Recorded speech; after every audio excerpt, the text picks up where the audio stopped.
The deck was pitching like a living thing, steel breathing up and down with the sea, and every instinct in a pilot's body was screaming the same warning: this is wrong, this will kill you. Yet the man in the cockpit did something that sounded insane to everyone watching. He stopped looking at the deck. Not glanced away, stopped looking at it entirely.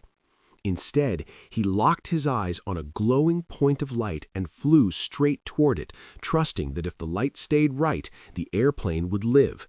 If it moved, he would move. That single, almost reckless decision would quietly save thousands of pilots and slash aircraft carrier landing crashes by nearly 80%. To understand why it worked, you have to understand just how brutal carrier landings once were. Early jet pilots called them controlled crashes, and that wasn't gallows humor, it was accuracy. A carrier deck is shorter than a city block, narrower than a football field, and never still. Pilots came in fast, low, and heavy, aiming to snag a cable with a hook while the ship surged beneath them. They judged everything by feel: the angle of the deck, the height of the stern, the flicker of a landing signal officer's paddles. One bad wave, one late correction, and metal met metal in fire and smoke. Jets skidded into parked aircraft, snapped landing gear, or plunged over the side. Navies accepted it as the price of doing business at sea. The problem wasn't courage. Carrier pilots had that in excess. The problem was information. In the final seconds before touchdown, a pilot needed to know one thing above all else: glide slope. Too high and you'd slam down hard or miss the wires. Too low and you'd hit the stern or the ramp and cartwheel into disaster. On land, runways were long and forgiving. At sea, the margin was razor thin, and human judgment, especially under stress, wasn't precise enough. Enter a naval aviator who had seen too many friends bent, burned, or buried. He noticed something everyone else had missed because it sounded backwards. The pilot, at the most critical moment, was being asked to do too much. Watch the deck, watch the paddles, feel the airplane, anticipate the ship's motion. It was sensory overload. What if, he wondered, you took almost all of that away? His idea was simple to the point of heresy. Give the pilot a single visual reference that told the truth about glide slope, instantly and unambiguously. One thing to look at, one thing to obey. No interpretation, no guesswork, just fly the signal. The first versions looked like something cobbled together in a garage: lights, mirrors, improvised housings bolted to the side of the deck. Critics laughed. Some called it a carnival trick.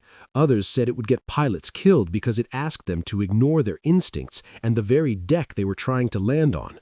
The phrase "crazy landing method" stuck, spoken with a mix of sarcasm and fear. But then the tests began. A pilot lined up on final approach, heart pounding, jet screaming, the carrier rising and falling beneath him. Instead of scanning a dozen cues, he stared at a single glowing symbol. When it drifted low, he added power. When it rose, he eased back. The light didn't care about waves or wind or nerves. It showed the truth continuously. The pilot followed it down, trusting the system more than his own senses. The first landings were uneventful. That, in itself, was shocking. Then came rough seas, night operations, tired pilots. The system kept working.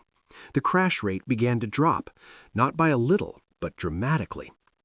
Mishaps that had once been routine suddenly became rare. Deck crews noticed the difference before the statisticians did. Fewer smashed aircraft, fewer fires, fewer stretchers. When the numbers were finally tallied, they were impossible to ignore. Carrier landing accidents had fallen by something on the order of 80%. Not because pilots had become braver or aircraft tougher, but because one man had dared to simplify the most complex moment of naval aviation. The genius of the method wasn't the hardware, it was the psychology. Humans are terrible at judging angles in motion, especially when tired and under stress. But humans are excellent at keeping something centered in their vision. By turning the landing into a task of alignment rather than interpretation, the system hacked the pilot's brain in the best possible way. Fly the light. Ignore everything else. Live. There was resistance, of course. Aviation culture is built on confidence, and confidence doesn't like being told it's unreliable. Some senior pilots insisted they didn't need a glowing crutch. Others worried that reliance on the system would dull instincts. But accidents have a way of winning arguments. Every safe recovery was a quiet rebuttal. Every avoided crash was proof. What made the method even more powerful was how it changed the relationship between pilot and ship. Before, landing felt like wrestling the carrier into submission. Now it felt like cooperation. The ship told the pilot what it needed, and the pilot complied. The deck stopped being an adversary and became a partner. Other navies took notice. The system spread, refined, modernized. Lights became brighter, optics cleaner, feedback faster. But the core idea remained untouched. Reduce the task to its essence and give the pilot one honest signal. Even as aircraft evolved from straight-wing jets to supersonic monsters and beyond, that principle held. Today, carrier pilots train with simulators and digital displays, but the heart of their landing technique still traces back to that supposedly crazy idea. In the last seconds before touchdown, amid noise and motion and adrenaline, they do the same thing those early test pilots did. They fix their gaze. They trust the signal. They fly it all the way down. The real lesson of the story isn't just about aviation.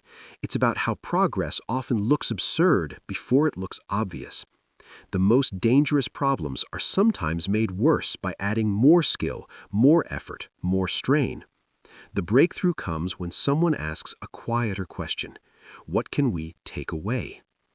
One pilot dared to take away almost everything a carrier aviator thought he needed. In exchange, he gave them clarity. The result wasn't just safer landings, it was a fundamental shift in how humans and machines share responsibility under pressure. Somewhere out on the ocean tonight, a carrier cuts through dark water. Its deck, a small island of light. A jet lines up astern, descending toward that moving steel. The pilot's pulse is steady. His eyes are locked on a glow that tells no lies. And because one crazy idea survived ridicule and doubt, he'll be home for breakfast, instead of a statistic in a forgotten report. The real transformation didn't happen in the air. It happened in the pilots' minds. At first, they treated the new landing method like a trick, something you used when conditions were bad, when fatigue set in, when the sea was rough enough to scare even veterans. In calm weather, many still trusted their instincts. They glanced at the lights, yes, but their eyes kept drifting back to the deck, to the old habits burned into muscle memory. And that's when instructors noticed something unsettling. The pilots who half-trusted the system were still the ones bending airplanes. The ones who committed, who truly ignored the deck and flew the signal without hesitation, were the ones walking away from perfect traps. The difference wasn't experience.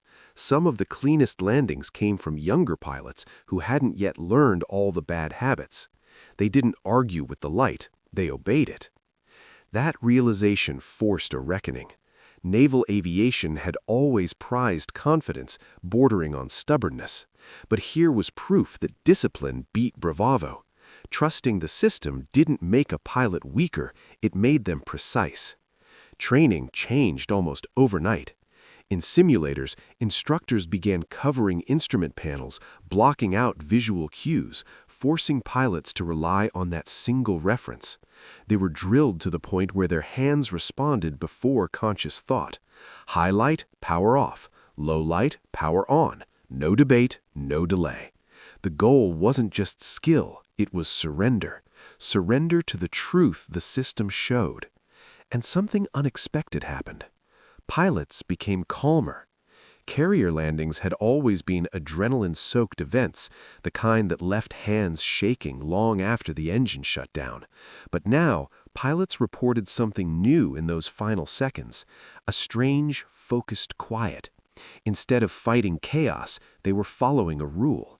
The light didn't panic, so neither did they. The deck crews noticed it too. Aircraft came aboard smoother, more consistently. Arresting cables lasted longer because jets weren't slamming down at odd angles. Maintenance hours dropped. Readiness climbed. The effect rippled outward, touching parts of carrier operations no one had predicted. Then came the night landings. Night had always been the ultimate test, where even experienced pilots felt a flicker of fear. Black ocean, black sky, a carrier that seemed to vanish until it suddenly wasn't. Before the new method, night operations were responsible for a disproportionate share of crashes. Depth perception failed. The deck played tricks on the eye. But the light didn't care about darkness. At night, the system was even clearer, floating in the void like a promise. Pilots who once dreaded night traps began to trust them. Accident rates plunged further. What had once been the most dangerous evolution in naval aviation became routine. By now, the skeptics were running out of arguments. The system spread across fleets, across oceans. Allies adopted it. Variations appeared, each navy tweaking details but preserving the core idea. One reference, one truth. Fly it. And yet, the irony lingered. For all its impact, the method remained visually unimpressive. No roaring engines, no dramatic maneuvers, just a pilot calmly adjusting throttle and pitch, chasing a glow. From the outside, it looked almost boring. That was the point. Aviation history is full of breakthroughs that scream for attention. Faster engines, sharper wings, louder power. This one whispered. It didn't make airplanes better, it made humans better at flying them. Years later, as technology marched on, some wondered if the system would become obsolete. Computers could calculate glide paths, autopilots could fly approaches with machine precision. Why keep a method born in an era of slide rules and analog dials? Then, automation failed. Not often, but often enough. When sensors iced over, when data conflicted, when software hesitated, pilots still needed something simple, something honest, something that worked even when everything else didn't. And there it was, unchanged in spirit, still telling the truth with light. Modern pilots, surrounded by screens and symbology, still train for that moment when everything reduces to basics: angle, power, alignment. The same fundamentals that terrified early jet pilots now feel almost serene when stripped of excess. And the man who started it all? He never set out to revolutionize aviation. He wasn't chasing legacy. He just wanted fewer funerals. That's the quiet power of the story. A single idea, dismissed as crazy, rewired an entire culture. It proved that safety doesn't always come from adding more complexity. Sometimes it comes from courage of a different kind. The courage to simplify, to admit human limits, and to design around them instead of pretending they don't exist. Every time a jet thunders onto a carrier deck today and rolls safely to a stop, that decision echoes.